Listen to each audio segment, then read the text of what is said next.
오늘 우리에게 주신 하나님의 말씀은 요한복음 10장 7절에서 15절입니다. 봉독하겠습니다. 그러므로 예수께서 다시 이르시되 내가 진실로 진실로 너희에게 말하노니 나는 양의 문이라. 나보다 먼저 온 자는 다 절도요 강도니 양들이 듣지 아니하였느니라. 내가 문이니 누구든지 나로 말미암아 들어가면 구원을 받고 또는 들어가며 나오며 꼴을 얻으리라. 도둑이 오는 것은 도둑질하고 죽이고 멸망시키려는 것뿐이요 내가 온 것은 양으로 생명을 얻게 하고 더 풍성히 얻게 하려는 것이라. 나는 선한 목자라. 선한 목자는 양들을 위하여 목숨을 버리거니와 삭구는 목자가 아니요 양도 제 양이 아니라. 이리가 오는 것을 보면 양을 버리고 달아나나니 이리가 양을 물어가고 또 해치느니라. 달아나는 것은 그가 삭군인 까닭에 양을 돌보지 아니함이나. 나는 선한 목자라. 나는 내 양을 알고 양도 나를 아는 것이 아버지께서 나를 아시고 내가 아버지를 아는 것 같으니 나는 양을 위하여 목숨을 버리노라. 아멘.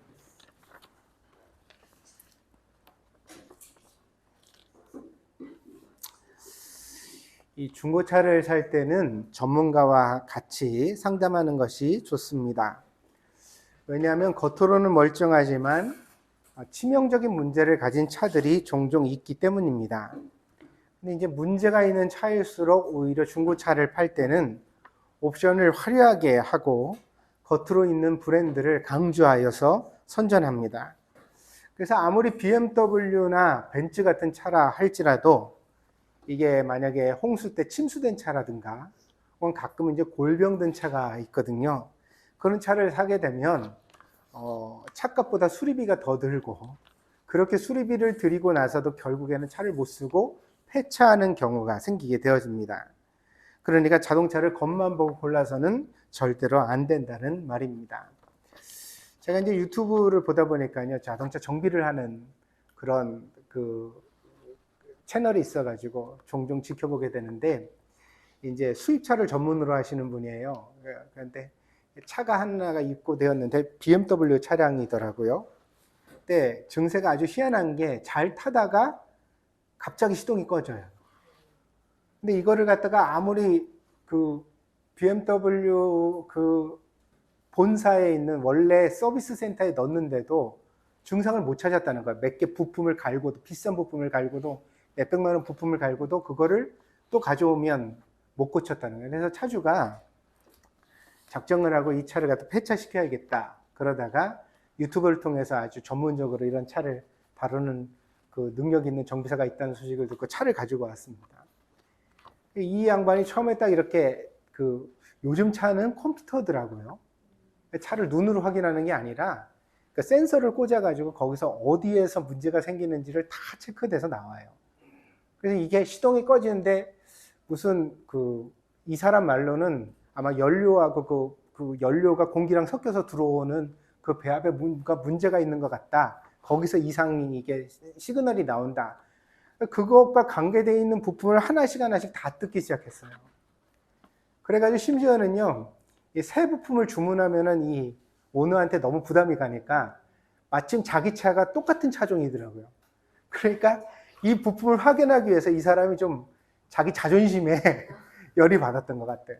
그러니까 자기가 고쳐도 이게 안 고쳐지니까 자기 차에서 부품을 뜯어내서 일단 갈아보고 되는지 안 되는지 테스트를 한 거예요. 이런 정비사를 만나는 건 고장난 사람한테는 아주 행운인 거죠. 그래가지고 이렇게 다 확인을 해나갔는데 끝끝내 거의 못 찾았어요. 아무리 다 갈아도 또 차가 똑같은 증상이 계속해서 나오는 거예요.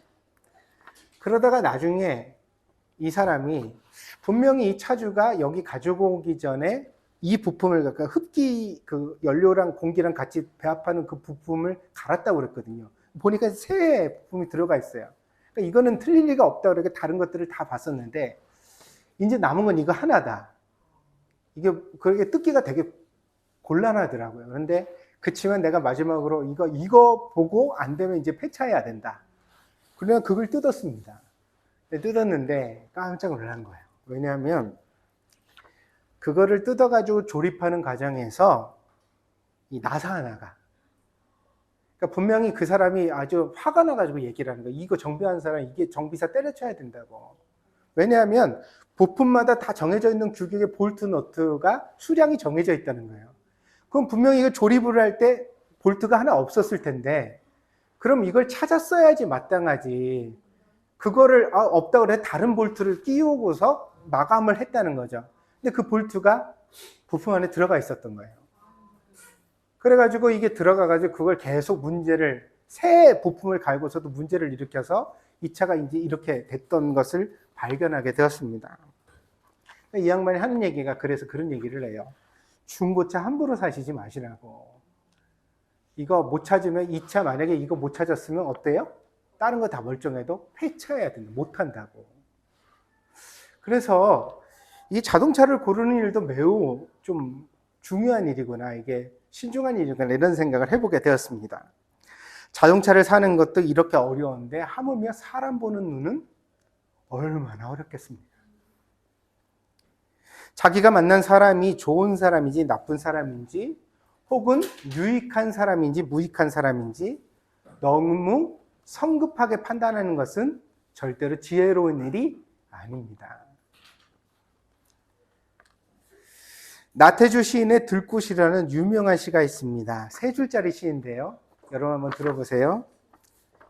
이 시의 제목이 들꽃이에요. 자세히 보아야 예쁘다. 오래 보아야 사랑스럽다. 너도 그렇다. 이 세 줄짜리 시가 매우 유명하게 사람들에게 가슴에 남았습니다. 그런데 이 시의 백미는 마지막 3년입니다. 자세히 보아야 예쁘다. 자세히 보아야 예쁘다. 오래 보아야 사랑스럽다. 그런데 마지막 3년이 너도 그렇다거든요. 이 너도 그렇다는 확장을 통해 들꽃에 대한 지혜를 사람을 보는 안목으로 확장하고 있는 것이거든요. 그래서 이 시를 읽는 사람이 너도 그렇다 그럴 때 자기 자신을 대입해서 거기 보게 되잖아요. 그래서 물론 들꽃도 내가 지금 보는 들꽃도 자세히 시간을 들여 보아야만 이쁘지만 그러나 그만큼이나 사람도 또한 그렇게 보아야만 한다는 지혜를 우리에게 알려주고 있습니다. 그렇습니다. 들꽃도 자세히 보고 오래 보아야 비로소 그 아름다움의 실체를 알게 되는데 하물며 어떤 사람들은 흘깃 보고서 심지어는 관상을 믿는다고 그러죠. 그래가지고 뭐 내가 관상을 좀 아는데 눈매가 저런 사람, 뭐 입꼬리가 이런 사람, 코가 이런 사람, 뭐 볼이 이런 사람은 성격이 이래. 사람을 갖다가 그렇게 흘깃 보고서 다 알 수 있겠는가? 그 사람을 판단할 수 있겠는가? 참 성급하고 참 지혜롭지 못한 태도가 아닐까 생각해 보게 됩니다.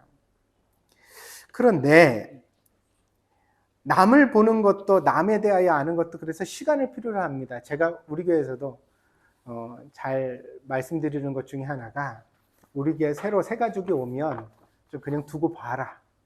좀 한 달이고 두 달이고 그래도 한 석 달 지나야 사람이 얼굴이 있고 한 6개월 지나야 그 사람의 성격이 좀 보이고 그래도 한 1년쯤 지나야 그 사람이 성품이 어떤지를 알지. 온 지 몇 주 되지도 않았는데 같이 차 마시면서 얘기 몇 마디 나눠봤더니 얘기를 갖다가 재미있게 막 잘한다 그래서 그 사람 좋은 사람인가 보다. 그렇지 않죠. 그럼 BMW 마크 달았다고 무조건 차가 좋을 거라고 생각하는 거랑 틀림이 없습니다. 그렇게 볼 게 아니에요, 사람은. 남을 보는 눈도 그러한데 하물며 여러분 가만히 생각해 보세요. 여러분 자기 자신을 그렇게 주의하여 보고 있는가?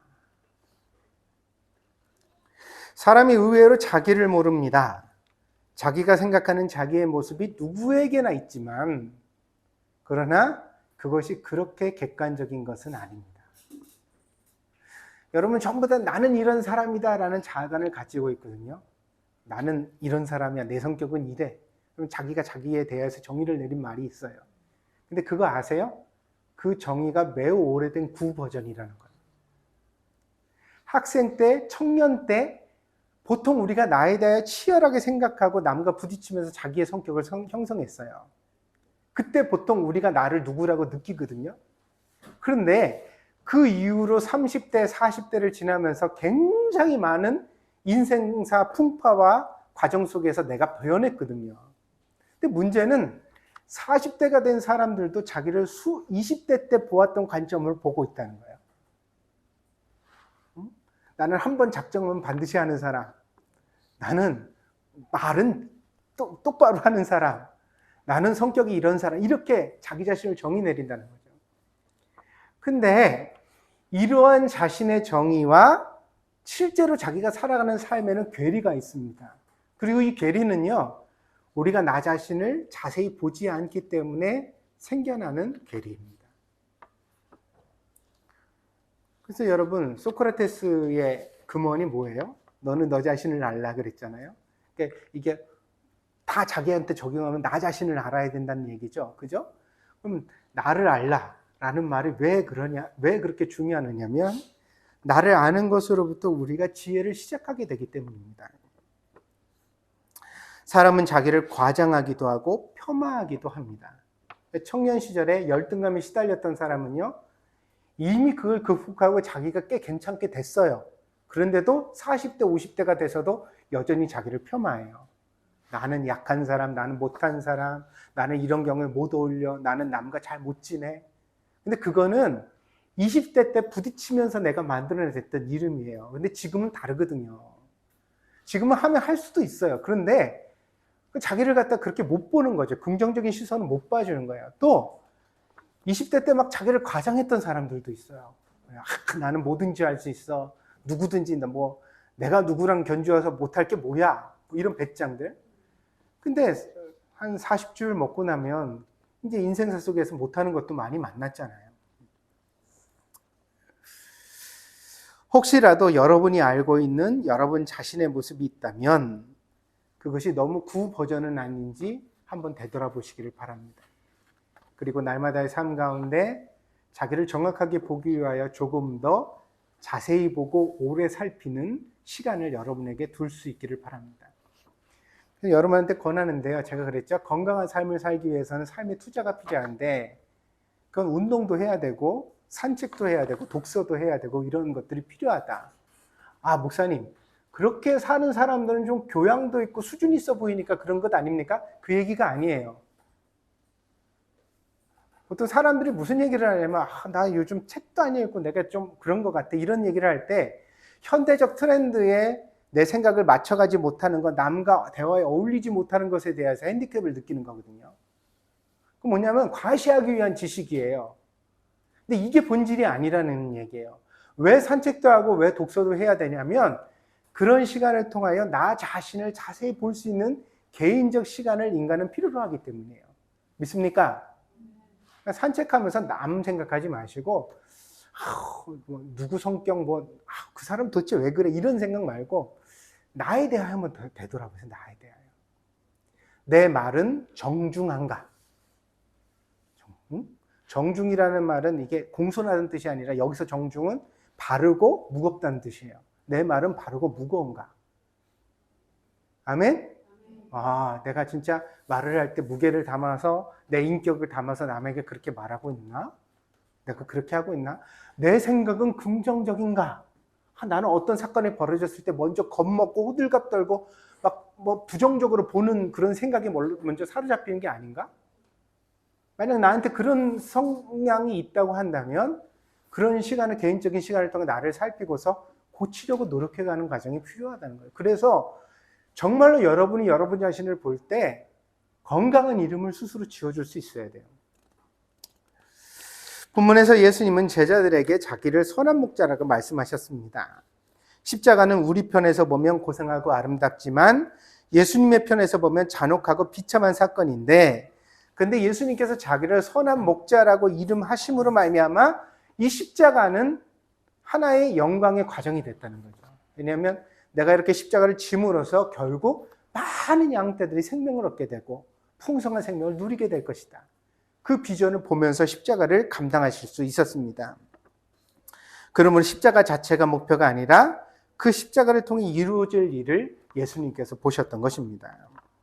그래서 오늘 우리도 예수님을 본받아서 선하고 아름다운 이름을 가질 수 있는 귀하고 복된 성도들이 되어지기를 바랍니다. 두 번째로 예수님께서 선한 목자라고 하신다면 이 예수님이 가졌던 정체성은 교회를 통해서 계승되어야 마땅합니다. 골로새서 1장 18절을 한번 찾아보겠습니다. 골로새서 1장 18절입니다. 같이 읽겠습니다. 시작. 그는 몸인 교회의 머리시라. 그가 근본이시요 죽은 자들 가운데서 먼저 나신 이시니 이는 친히 만물의 으뜸이 되려 하심이요. 예. 여기서 그는 예수님을 가리치거든요. 예수님은 몸인 교회의 머리시래요. 그러니까 예수님이 머리시고 교회는 몸이라고 말하고 있어요. 이게 사도 바울의 설교예요. 바울은 이 예수님이 머리시고 교회가 몸이라는 사실을 인식하면서 목회의 철학을 세워갔습니다. 그러니까 사도 바울이 교회를 할 때 교회는 예수님의 몸으로서의 교회를 목회하기를 원했다는 거예요. 그럼 당연히 이 교회는 예수님이 가지신 목적을 이루어야 되는데 그 목적이 뭐예요? 오늘 요한복음 10장에서 우리가 보는 바와 같이 예수님은 양들이 생명을 얻고 더 풍성하게 되는 것을 원하시는 분이셨다는 거예요.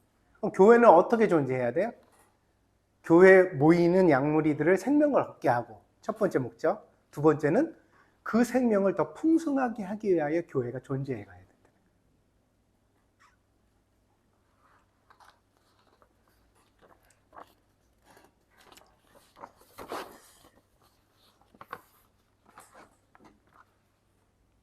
제가 이 설교를 한 달 전서부터 이제 준비를 했어요. 그래서 지난주에 설교를 본문에 애들 데리고 짧게 했는데도 이 부분을 또 가져오게 된 이유가 있습니다. 왜냐면 오늘 설교를 통해 여러분에게 꼭 설명드리고 싶은 부분이 있거든요. 그게 뭐냐면 좋은 교회 찾는 법이에요. 우리 교회를 계속 다니면 좋겠지만 저는 여러분이 한 명도 안 갔으면 좋겠어요. 그런데 피치 못할 사정과 여건으로 인하여 혹시라도 여러분이 동경드림교회를 떠나서 또 다른 교회를 가게 된다면 여러분한테 제일 먼저 부딪히는 문제는 교회는 많은데 어떤 교회를 선택할 것이냐의 문제라는 거죠. 그러니까 이 부분에 대하여서 설교할 필요가 있겠다, 좀 말씀을 드릴 필요가 있겠다는 생각을 가지고서 이 본문을 묵상하게 되었습니다. 근데 이제 교회란 뭐냐? 교회의 본질을 살피면 여러 가지 성경에 나오는 표현이 있겠지만 결국 교회는 예수님이 머리시고 그 몸으로서 존재하는 거예요. 교회는 예수님의 몸이라는 것이 성경에 있어서 교회의 가장 본질적 정의입니다. 이 말은 무슨 뜻이냐면 교회는 예수님의 뜻을 성취하는 기관이라는 뜻이에요. 예수님이 생각하시고 결단하시면 그것을 우리가 이루는 역할을 하는 것이 교회의 본질적 사명이라는 거죠. 근데 예수님이 원하시는 바가 도대체 뭐냐는 거예요. 그럼 우리가 이런 생각을 할 수 있죠. 예배당을 높이 짓는 거다. 사람을 많이 모으는 거다. 우리가 다 열심히 밥해서 다 나눠 먹는 거다. 노숙자들에게 공짜로 밥을 해주는 거고, 또 어려운 이웃들에게 가서 쌀도 나눠주고 옷도 나눠주고 이러면서 선한 일을 일삼는 거다. 일하는 거다. 이렇게 이해할 수 있다는 거죠. 근데 이런 표현들이 다 맞기도 하지만 틀리기도 해요.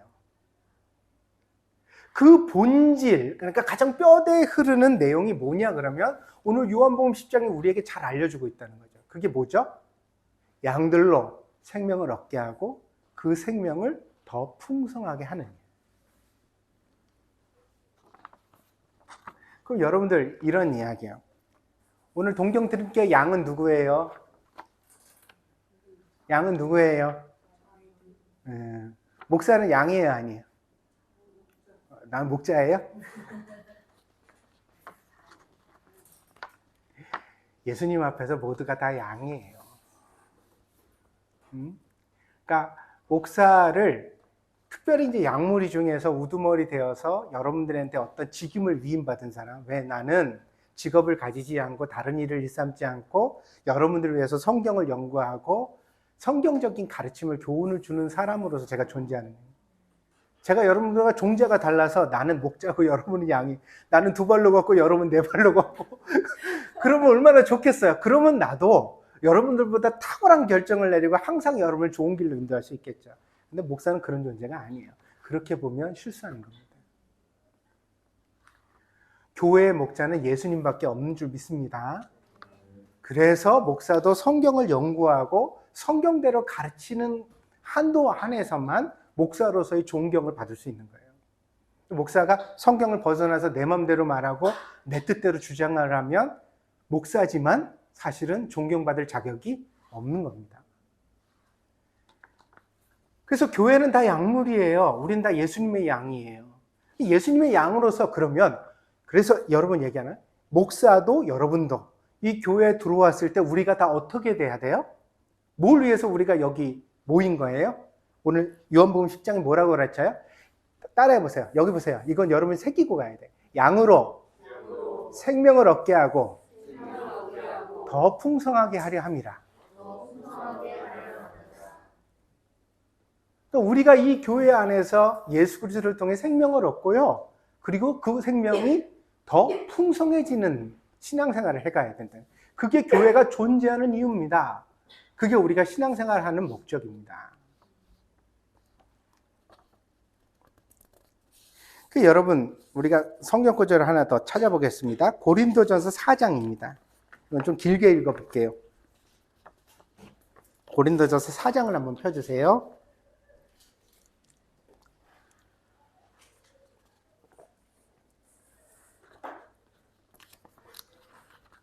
여기 보세요. 제가 조금 배경을 설명드릴게요. 고린도 교회는요, 목사에 따른 분열이 있었어요. 고린도 교회는 나는 아볼로파다, 나는 베드로파다, 나는 바울파다, 심지어 나는 예수파다 그런 사람들이 있었어요. 그래서 목사를 중심으로 교회 안에 분열이 조장되었어요. 사도 바울이 이것을 책망하고 바로잡기 위해서 쓴 편지가 고린도전서예요. 그래서 사도 바울이 야, 무슨 얘기냐? 우리는 그러니까 하나님께서 세우신 사역자일 뿐이지 우리가 목자가 아니야. 이 얘기를 해 나갑니다. 실제로 그러면서 그러나 이 사역자가 교회 안에서 어떤 역할을 해야 하는지에 대해서도 분명하게 가르쳐주고 있어요. 볼게요. 4장 1절부터 제가 읽어보겠습니다. 사람이 마땅히 우리를 그리스도의 일꾼이요 하나님의 비밀을 맡은 자로 여길지어다. 여기 우리는 목회자들이에요. 목회자를 예수님의 일꾼이요 하나님의 비밀을 맡은 자로 여길지어다. 그리고 맡은 자들에게 구할 것은 충성이니라. 너희에게나 다른 사람에게나 판단받는 것이 내게는 매우 작은 일이나. 그러니까 아볼로파는 바울을 비난하고 베드로파는 아볼로를 비난하고 이랬단 말이에요. 그런데 그런 비판, 판단받는 것이 별로 중요하지 않은 일이에요.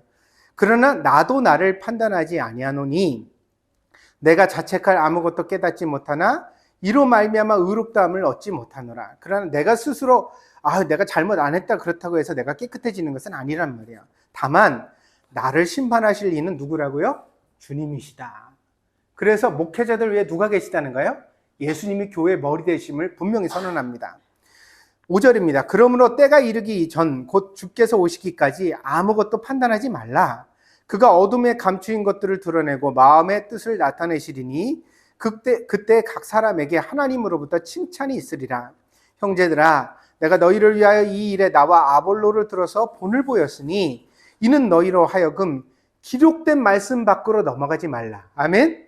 성경 말씀 넘어서서 목회하지 말라는 거예요. 한 것을 우리에게서 배워 서로 대적하여 교만한 마음을 가지지 말게 하려 함이라.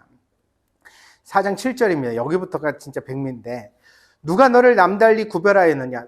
스스로 특별하다고 생각하는 너희들 누가 그렇게 만들어줬냐는 거야. 누가 그렇게 특별하냐? 내게 있는 것 중에 받지 아니한 것이 무엇이냐? 내가 받았은즉 은혜로 받은 것인데 어찌하여 받지 않은 것처럼 자기가 원래 특별한 것처럼 그렇게 자랑하느냐? 너희가 이미 배부르며 이미 풍성하며 우리 없이도 왕이 되었도다. 우리가 너희와 함께 왕노릇하기 위하여 참으로 너희가 왕이 되기를 원하노라. 너희가 그렇게 권세 있기를 내가 원한다. 그러나 지금 너희가 왕노릇하는 건 부끄러운 줄 알려는 거예요. 9절입니다. 내가 생각하건대 하나님이 사도인 우리를 죽이기로 작정된 자 같이 끄트머리에 두셨음에 우리는 세계 곧 천사와 사람에게 구경거리가 되었도다. 우리는 그리스도 때문에 어리석으나 너희는 그리스도 안에서 지혜롭고 우리는 약하나 너희는 강하고 너희는 존귀하나 우리는 비천하여 바로 이 시각까지 우리가 줄이고 목마르며 헐벗고 매맞으며 정처가 없고 또 수고하여 친히 손으로 일을 하며 모욕을 당한 즉 축복하고 박해를 받은 즉 참고 비방을 받은 즉 권면하니 우리가 지금까지 세상의 더러운 것과 만물의 찌꺼기 같이 되었도다. 내가 너희를 부끄럽게 하려고 이것을 쓰는 것이 아니라 오직 너희를 내 사랑하는 자녀같이 권하려 함이라. 하려는 것이다. 그리스도 안에서 일반 스승이 있으되 아버지는 많지 아니하니 그리스도 예수 안에서 내가 복음으로서 너희를 낳았음이라. 그러므로 내가 너희에게 권하노니 너희는 나를 본받는 자 되라. 왜 이렇게 사도 바울이 이런 삶을 살았냐는 거죠.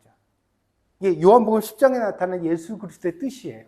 예수님이 어떠하셨는데 나는 선한 목자가 많은 양들을 위하여서 내가 목숨을 버리나니.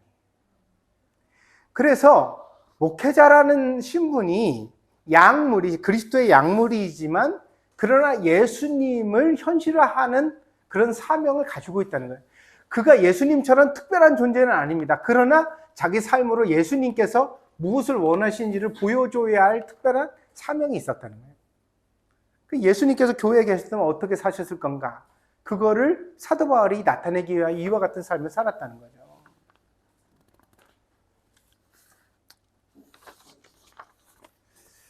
그래서 오늘 우리가 교회의 본질이 무엇이고 그 교회를 이루기 위하여 목회자가 어떠해야 되는지에 대한 명확한 기준을 가지고서 교회를 볼 수 있는 안목을 지녀야 되겠다. 그래서 좋은 교회를 선택하는 기준을 제가 5가지만 알려드리고 오늘 설교 정리할게요. 첫째로 교회를 선택할 때는 설교가 들려져야 합니다. 이제 교회를 선택하는 분들하고 얘기를 나누다 보면 그런 얘기를 들어요. 설교는 별로 안 좋은데 성도들이 너무 좋아서 이 교회를 다니겠다. 그거는요, 신앙생활을 하자는 얘기가 아니라 커뮤니티를 나가겠다는 얘기예요. 사람들과 관계를 잘 가지고서 그 안에서 내가 좀 위로를 얻고 뭔가 정보를 교환하고 아이들에게도 유익을 주고 이런 것들을 원하겠다. 여기에 영적 성장은 없고 신앙적인 내용도 없게 되어져요. 교회의 본질은 오늘도 고린도전서를 제가 읽어드릴 때 나타났죠? 말씀 밖으로 넘어서면 안 된다고요. 아멘? 교회의 뼈대는 말씀이에요. 그리고 그 말씀을 어떻게 설교하느냐는 교회의 가장 중요한 색깔입니다. 그래서 여러분이 어느 교회를 가든지요, 그 설교가 여러분에게 들려져야 되는데, 물론 여러분한테 잘 들려지지 않는다고 해서 그 설교가 반드시 나쁜 설교는 아닙니다. 어려운 설교도 있을 수 있고요, 수준에 안 맞는 설교도 있을 수 있어요. 그러나 중요한 것은 내가 들을 수 있는 설교. 아멘? 그 설교를 듣고 동의가 일어나고 그 설교를 통해 뭔가를 깨닫고 그 설교를 통하여서 나의 신앙에 되돌아봄이 있을 수 있는 그런 교회를 우리가 선택해 가야 됩니다. 그래서 다른 모든 조건보다 교회를 선택할 때는 하나님 말씀이 제1번의 조건이 되면 좋겠다. 그것에 대하여 여러분들 마음을 두시기를 바랍니다. 두 번째는요, 이 옛날 교회들의 이런 구분이 많은데 좀 삼가했으면 좋겠다고 생각하는 것이 강요가 없는 교회입니다. 이 강요가 있는 교회들은요, 대부분 교회가 계급적이에요. 왜냐하면 교회 안에서 목사님이 높고 그 다음에 장로님, 권사님 이런 직분들이 서열화되어져 있어요. 그래서 위에 사람이 아랫 사람을 보듯이 명령을 하거나 어떤 신앙생활에 대해 강요하는 특성들이 나타나게 되어집니다. 그런데 이거는 좋은 교회가 아니에요. 교회의 직분은 누군가 명령을 하거나 강요하기 위하여 있는 것이 아니라 아름다운 삶의 모범으로서 그 향기와 영향력으로서 나타나야 될 줄 믿습니다. 그래서요, 오늘날에는요, 이 성경에도 신약 성경을 잘 연구해 보면요, 연보에 대한 가르침이 매우 많은데 이 연보의 가르침에 있어서 가장 중심되는 내용이 자원한다는 얘기거든요. 연보를 어떤 강요하거나 그렇지 않고 스스로 마음을 정하여서 하나님 앞에 즐거움을 할 수 있도록 해야 된다는 것이 성경적 가르침이에요. 여러분, 만약에 우리가 예배당을 만약에 세우게 된다면 그 예배당은 목사가 원해서 세워야 되나요? 아니면 여러분들이 원해서 세워야 되나요?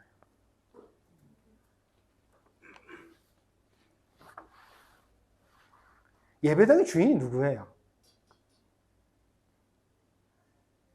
여러분 어떻게 생각하세요?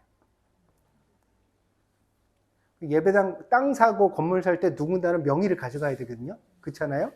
그러다 보니까 옛날에는 종교법인도 잘 없었어요. 그럼 누구 명의로 할까요? 네? 주회중 그래가지고 목사 명의로 다, 심지어 사모님 명의로도 해요. 왜냐면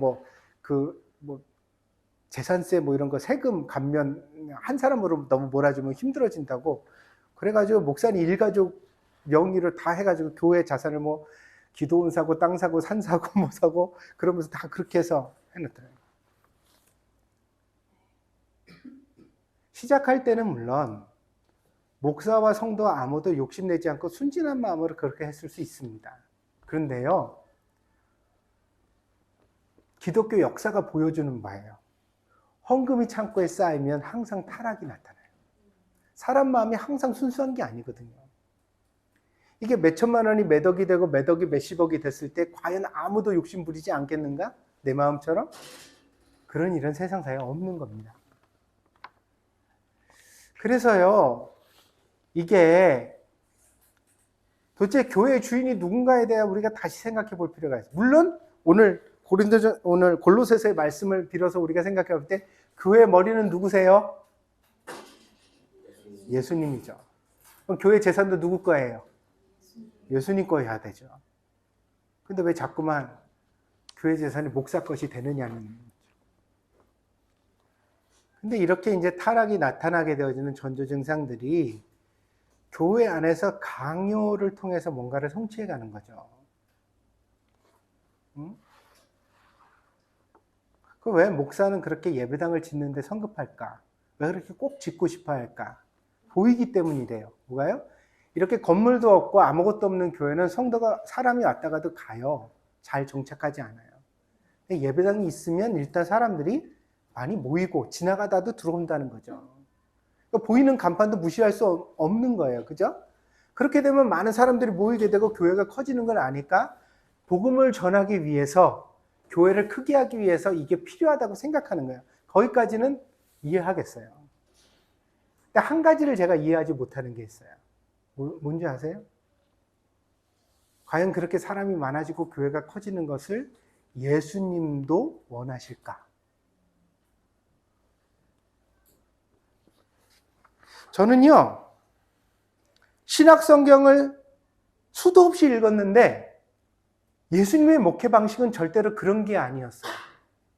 길목을 지켜서 많은 사람들이 찾아와 많은 연보를 바치고 건물을 짓게 하는 것이 예수님의 목회 목적이 아니었던 거예요.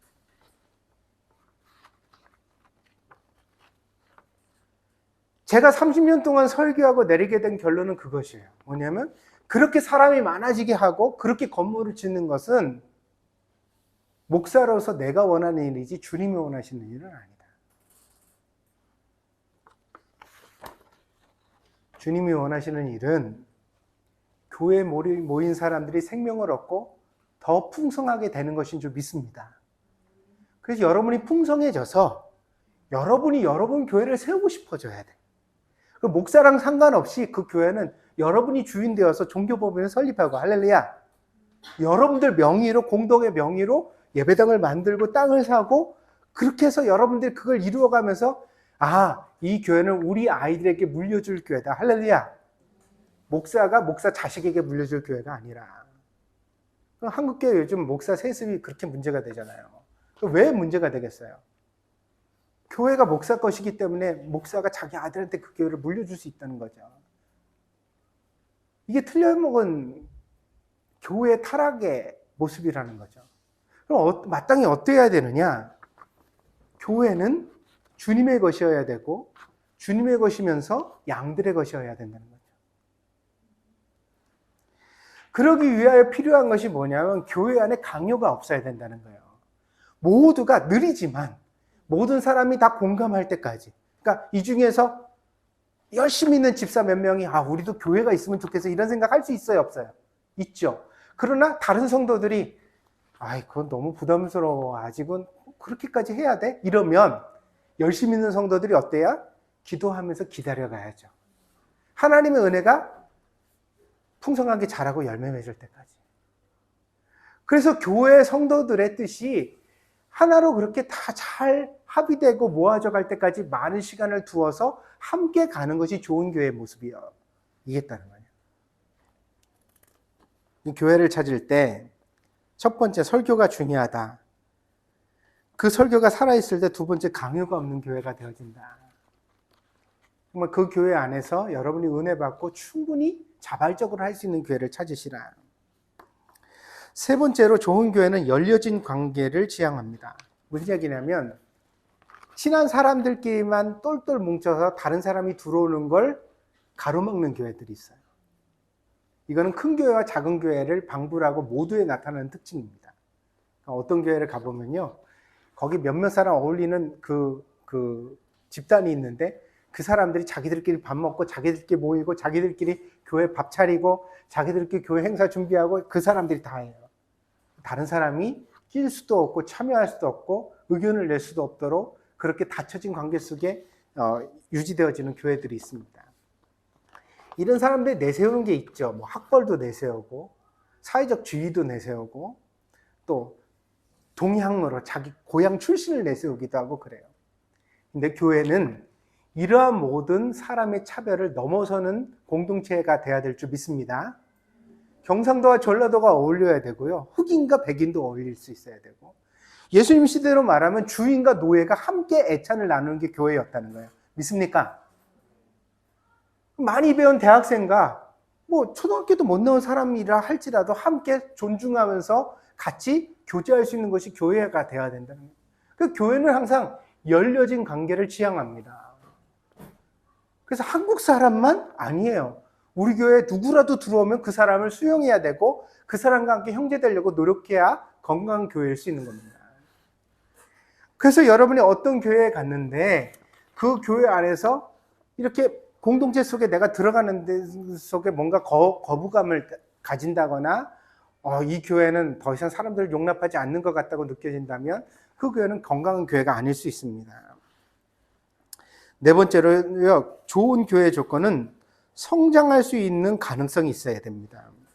뭐냐면 그 교회 갔을 때 그 교회에서 신앙생활 가운데 내가 본받을 만한 멘토가 있으면 참 좋습니다. 이 멘토라는 것은요, 여러분들 보세요. 저분은 말도 어떻게 저렇게 은혜스럽게 할까? 어떻게 교회 활동을 저렇게 열심히 있게 정말 잘할까? 저분한테 내가 잘 배우면은 나도 좋은 집사, 좋은 신앙이 될 수 있겠다. 이런 사람들이 있는 교회가 좋은 교회라는 거죠. 응? 또한 좋은 사람이 있을 뿐 아니라 좋은 프로그램이 있어야 됩니다. 그래서 뭐 제자훈련이라든지 뭐 큐티 모임이라든지 구역 모임이라든지 어떤 모임이든지 내가 거기 갔다 왔을 때 그곳 속에서 내가 신앙생활을 좀 더 잘해야 되겠다라는 자극을 받을 수 있는 내용을 교회가 갖추고 있어야 됩니다. 또한 성장에 대한 자극도 있어야 됩니다. 예배를 드릴 때마다 그리스도인으로서 나 자신을 돌아보게 하고 성장해 가야 할 그런 목적을 줄 수 있는 교회가 되어야 합니다. 마지막 다섯 번째로 좋은 교회의 조건은 내적인 확신입니다. 그러니까 내가 기도를 하고 그 기도를 통해서 응답받는 교회여야 된다는 것이에요. 내적 확신이 필요한데 교회를 선택할 때는 기도가 필요하다는 거예요. 그 기도에 대한 응답으로서 교회를 만나야 된다. 하나님, 내가 어느 교회를 찾아볼 텐데 내가 그 교회 갔을 때 설교의 은혜를 받고 내 마음을 두드리는 설교를 내가 만나고 싶습니다. 그 다음에 성도들이랑 교제할 때 그 사람들이 나를 진심으로 환영해주고 나에 대한 열린 마음으로 응답해주는 것을 내가 보고 싶습니다. 자, 여러분이 찾는 교회를 구체적으로 하나님 앞에 기도하라는 거예요. 그리고 그 기도에 대한 응답으로 교회를 만나게 되어졌을 때 여러분이 어때요? 하나님이 나를 여기 인도하셨다는 내적인 확신을 가질 수 있다는 거예요. 그리고 그 교회를 여러분이 그래서 여러분의 선택으로서뿐만이 아니라 하나님이 짝져 주신 교회로서 여러분이 다닐 수 있는 교회를 만날 수 있게 되는. 그래서 제발 그렇게 하지 마요. 여러분이 뭐든지 모르면 다 네이버랑 구글한테 검색하거든요. 좋은 교회, 내가 사는 지역에 좋은 교회를 알려주세요. 좋은 교회를 네이버가 알고 구글이 알면 그게 좋은 교회가 아니에요. 많은 사람들이 선호하는 교회일 뿐이지. 여러분들에 딱 맞는 교회는 하나님께서 여러분을 인도해야만 되는 줄 믿습니다. 그러면 여러분, 자, 오늘 말씀 정리할게요. 지지난주에 영상 설교를 해서 40분 만에 끝나니까 여러분이 너무 좋아하셨다고 그러더라고요. 그러니까 되도록이면 빨리 끝냅시다. 자, 첫 번째, 교회는 예수님의 몸이다. 믿습니까? 교회의 머리는 예수님 뿐이다. 목사가 아니다. 믿습니까? 목사가 머리가 되면 그 교회는 타락하고 변질될 수 있는 거예요. 그렇게 돼서는 안 돼요. 교회의 머리는 예수님이고 예수님이 머리시기 때문에 교회는 목사 말대로 목사 뜻대로가 아니라 성경 말씀대로 가야 된다. 믿습니까? 그 교회의 가장 중심되어지는 뼈대는 그 교회의 고갱이, 알맹이는 성경 말씀대로인 교회여야 된다. 명심하기 바랍니다. 그러면 예수님은 교회에 뭘 바라시느냐? 예수님은 스스로 선한 목자라고 말씀하시면서 나는 양들이 생명을 얻고 더 풍성하게 되기를 원한다고 말씀하셨어요. 믿습니까? 그래서 교회는 교회에 나오는 사람들이 영적인 생명을 얻고 그리고 더 풍성하게 되는 것이 그 교회의 졸린 목적이어야 된다. 믿습니까? 예.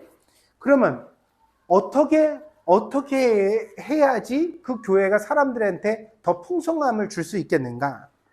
첫째로 설교가 살아있어야 되겠다. 아멘? 네. 그 다음에 계급적 교회가 돼서는 안 돼. 강요가 있는 교회가 돼서는 안 되겠다.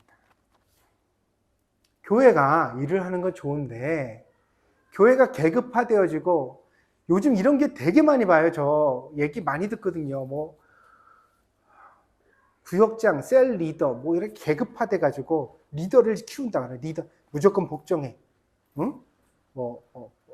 복종하지 않는 거는 예수님 뜻에 반하는 거니까 말을 꼭 들어라. 뭐 이런 리더십을 세우는 교회들이 굉장히 많아요. 근데 효과적이거든요. 사람들을 관리하는 데는.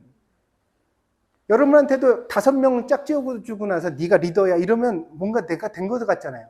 그런 다음에 교회에서 그 사람이 안 오면 어떻게 해요? 쪼는 거죠. 왜 네가 관리하는 사람을 똑바로 관리 못해? 찾아가, 신방에 데려와. 이러면 교회가 체계적으로 관리하기가 좋아요. 근데 이거는 예수님이 원하시는 교회가 성경에서 그런 교회 한번 찾아봐. 있나? 예수님 12제자를 그렇게 하셨는지 아니면 빌립보 교회가 그런지 에베소 교회가 그런지 여러분 성경에서 한번 찾아서 가져와 봐요. 없어요. 성경이 없는 교회를 자꾸 만들어내는 게 오늘날 교회가 문제를 일으키는 원흉이에요.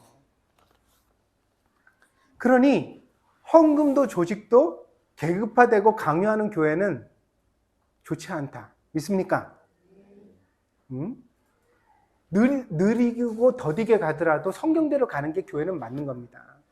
그래서 설교가 들리는 교회, 그 다음에 강요가 없는, 계급이 없는 교회, 그 다음에 열려진 관계가 있는 교회, 너무 자기들끼리만 친한 교회 안 좋다는 거죠.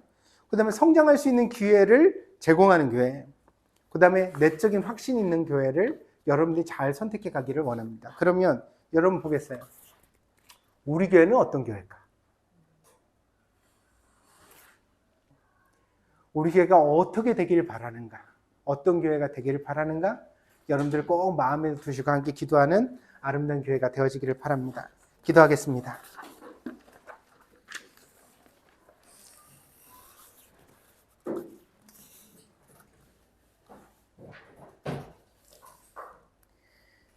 예수님은 나는 선한 목자다. 그렇게 선언하셨습니다.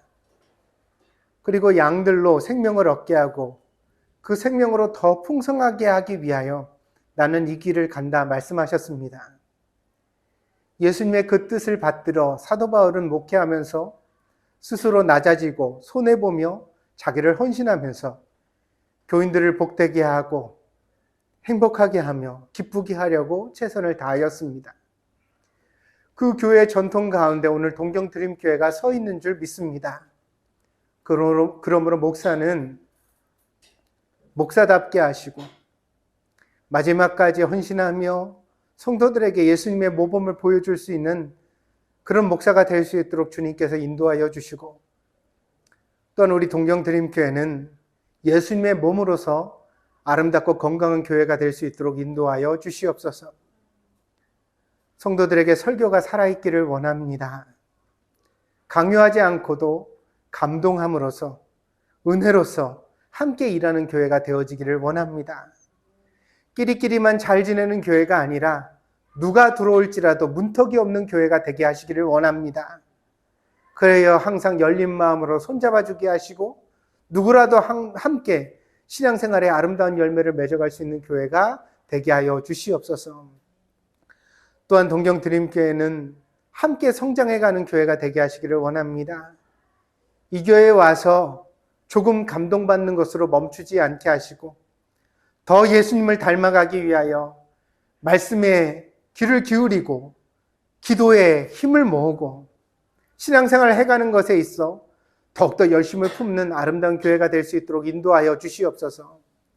그리하여서 우리 사랑회가 풍성해지게 하시고 소망학교가 풍성해지게 하여 주시고 우리 믿음회가 풍성해지게 하여 주시고 교회 안에 있는 모든 부서들이 자원하는 사람들로 인하여 더 많은 일들을 감당할 수 있는 아름다운 교회가 되게 하여 주시옵소서.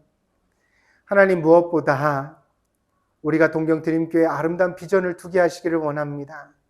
성도들이 함께 기도하게 하시고 어떤 교회로 자라가야 할지 목표를 세우고 함께 노력해 갈 수 있는 아름다운 교회 될 수 있도록 하나님 인도하여 주시옵소서. 주님께서 저희들 모두에게 은혜 주실 줄 믿습니다. 감사드리며 예수님의 이름으로 기도하였습니다. 아멘.